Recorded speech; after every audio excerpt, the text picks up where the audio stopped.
Akhirnya dia cerita kronologi yang pas malam itu dia lihat katanya si kuntilanak itu emang ukurannya agak gede sih. Jadi pakai baju putih sih, rambutnya itu menjuntai gini kan. Penggambaran kayak kuntilanak.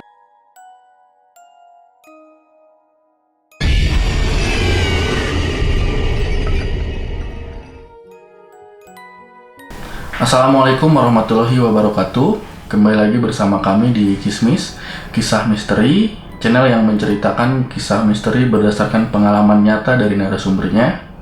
Dan terima kasih juga buat teman-teman Kismis yang udah mantengin channel kita, yang like, subscribe, serta menyalakan lonceng notifikasinya. Kali ini kita kedatangan lagi Yoga. Apa kabar, Gak? Alhamdulillah sehat. Oke, nah kali ini mau menceritakan cerita tentang apa nih? Cuma perkenalan dulu aja kali ya. Boleh. Oke, kenalin gue Yoga. Gue kerja di salah satu bank swasta di Indonesia. Dan gue mau ceritain dulu sebelum gue masuk bank tersebut. Jadi ada program training dulu cuy. Oke. Program training dulu, itu tuh posisinya gue di Jogja.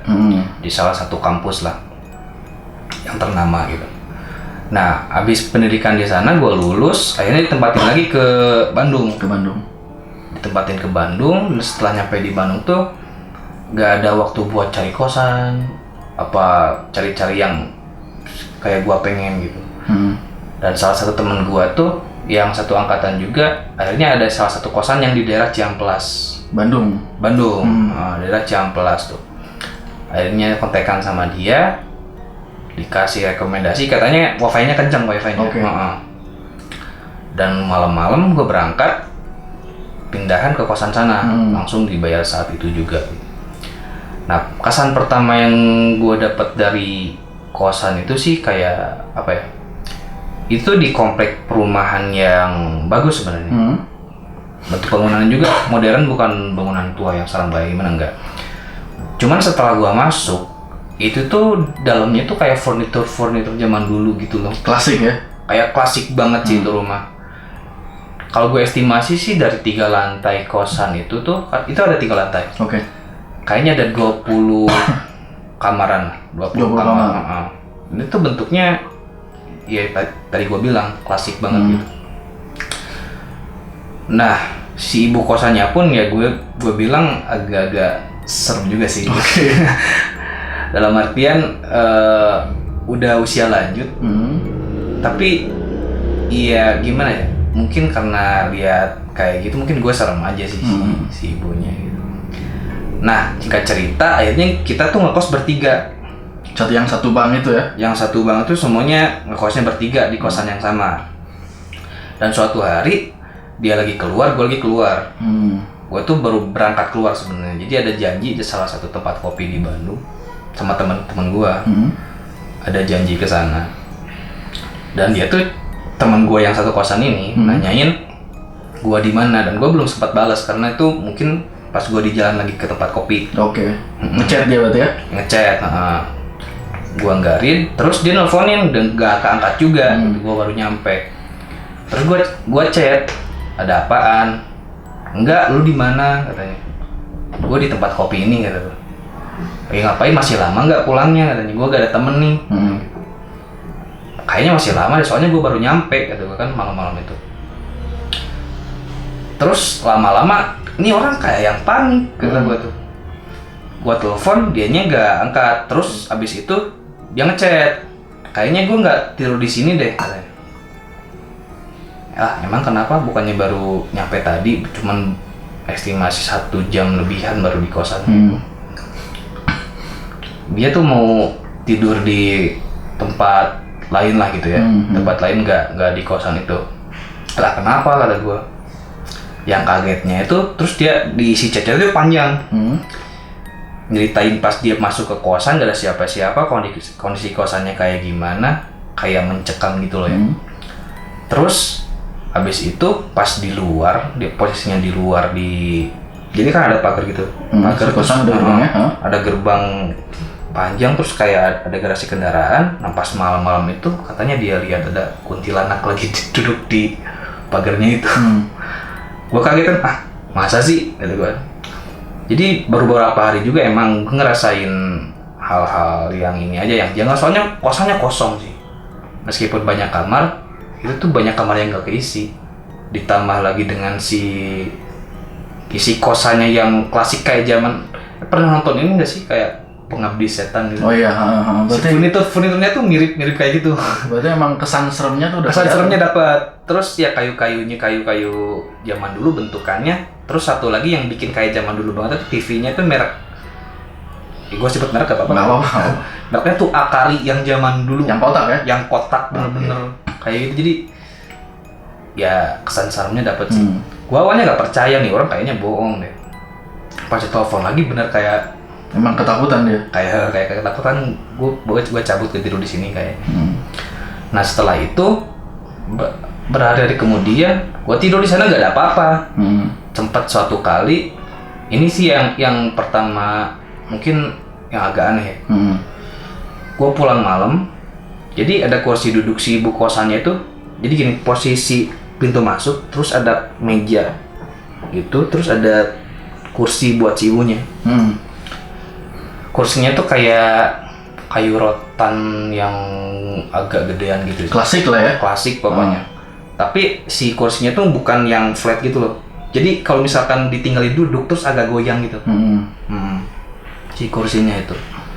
Nah pas gua datang malam-malam, logika gua tuh kayaknya si ibu baru ninggalin nih kursi. Kelihatan lah ya. Kelihatan.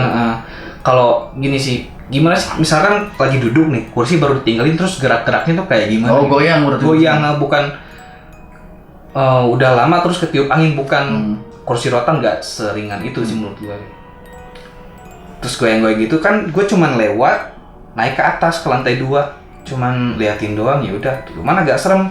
Nah jadi si kosan tuh kayak ada lukisan bunga yang dirajut gitu loh. Yang plastik, terus di atasnya itu ada foto orang kayak TNI gitu. Jadi kayak orang tuh kayak ngeliatin gitu ya. Terus pas mau naik ke atas tuh lorongnya tuh gelap karena kosannya kosong. Pas ke kamar terus kok lama-lama ini kosan kayak yang aneh gitu ya, kayak yang creepy nggak sih? Creepy aja gitu, kayak mencekam gitu. Jadi kosannya tuh kayak gak nyaman aja gitu buat kita tempatin. Padahal ini nggak ada yang ganggu segala macem gitu. Pernah suatu hari, nah ini yang salah satu jadi pemicu gue pindah juga. Nah si teman gue yang tadi lihat si teteh itu, kuntilanak ya gue sebutnya, itu akhirnya mutusin pindah jauh-jauh hari sebelum gue. Nah pas suatu hari gue tidur di kamar, kok tumben-tumbenan nih si kosan tuh berisik dan gue dengar yang paling dekat suaranya tuh di WC yang kamar gua kan WC-nya dalam. WC-nya WC dalam. Berarti itu di kamar ya, di kamar lu itu? Di kamar. Lagi tiduran, kok ini berisik banget sih WC. Anehnya tuh pas dibuka kayak gak ada apa-apa, gak ada suara. Itu kan ada water heater ya. Gak ada suara water heater atau suara air atau suara apa, itu nggak ada yang aneh-aneh. Tapi setelah lama beberapa menit lagi tuh ada suaranya tuh. Suaranya gimana itu? Kayak ngetok-ngetok. Ngetok tembok, ngetok tembok. Terus si pintunya itu kan bukan pintu kayu yang kayak gini. Jadi kayak pintu WC yang dari apa sih? Plastik atau apa gitu. Itu tuh si pintunya posisinya nih. Posisi pintunya tuh nggak pas gitu. Jadi kalau kegoyang-goyangin dikit tuh bersuara gitu. Tapi ini tuh enggak, karena gue ganjel sebelumnya. Pakai kertas HVS yang dilipat-lipat begitu kan. Nah, ya udah gue benerin lagi posisinya, tapi ini kok masih berisik ya, apa ya gitu ya. Makin kenceng, jadi ngetoknya tuh enggak satu titik aja kayaknya. Kayak seluruh tembok tuh kayaknya dimainin gitu. Ya buat ngusir keheningan itu gue takut sih. Pas itu kan kayak panik, takut kayak teror gitu. Akhirnya video call cewek gue yang sekarang jadi istri gue. Cuman sebentar kan, maksudnya udah beres itu, udah kayak istilahnya dalam tanda kutip gue diteror lagi gitu. Muncul lagi berarti dia. Muncul lagi suara-suara kayak gitu. Dan pikir-pikir kayaknya nggak cocok nih sama kosan ini karena nggak ada kenyamanan gitu loh. Meskipun si kosannya bersih asri, tapi kalau kitanya nggak nyaman, ngerasa diganggu, kayak buat ngapain nggak sih. betah berarti ya. Nah pas di kantor akhirnya gue beraniin diri untuk apa, ceritain lagi gimana pas hari itu temen gue yang lihat si kuntilanak itu. Berarti cerita ke teman yang lihat kuntilanak itu. Terus akhirnya dia nanya balik sih emang selama di sana lu gak ada yang aneh-aneh emang gitu. Ya gue ceritain yang kayak tadi. Banyak hal yang bikin gue gak nyaman ternyata, dan dia pun ngerasain sama gitu. Nah kalau dia kan lihat secara wujud langsungnya bikin dia kayak ketakutan, makanya pas awal-awal gue gak berani lagi ngungkit-ngungkit masalah itu gitu, karena takutnya kan traumatis atau apa gitu ya. Mungkin kejadian kayak gitu tuh beberapa kali seumur hidup mungkin kan. Nah, akhirnya dia cerita kronologi yang pas malam itu dia lihat katanya si kuntilanak itu emang ukurannya agak gede sih. Jadi pakai baju putih sih, rambutnya itu menjuntai gini kan. Penggambaran kayak kuntilanak gitu. Cuman si postur tubuhnya itu kayak agak normal kayak si manusia biasa gitu. Kayak lebih panjang gitu loh. Terus tinggi. Mungkin, tapi posisinya tuh duduk katanya. Duduknya itu di atas pagernya.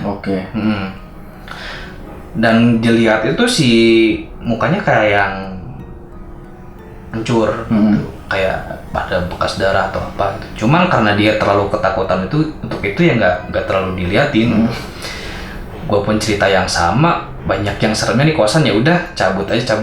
Ternyata dia udah ada rencana yang gue tadi bilang, dari jauh-jauh hari udah mau pindah gitu. Tapi barang-barangnya masih di sana. Akhirnya semua orang cabut dari sana gitu. Yang kalian bertiga itu kan nggak ada yang pos di sana. Semuanya akhirnya cabut karena ya gue gak nyaman aja, dan si ibu kosannya pun nahan-nahan. Kenapa sih mau pindah katanya? Gue alasan tuh karena ada keluarga di Bandung kata gue. Mau sama keluarga aja, gak usah ngekos gitu biar gak ada biaya gitu kan.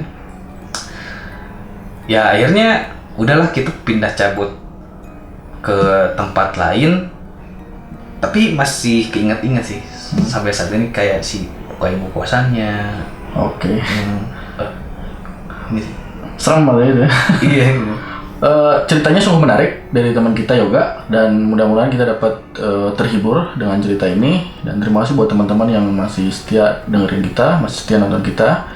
Jangan lupa like, subscribe, dan nyalakan lonceng notifikasinya. Assalamualaikum warahmatullahi wabarakatuh. Dan jangan lupa agar kami semangat, like, komen, dan juga subscribe, serta nyalakan lonceng notifikasinya.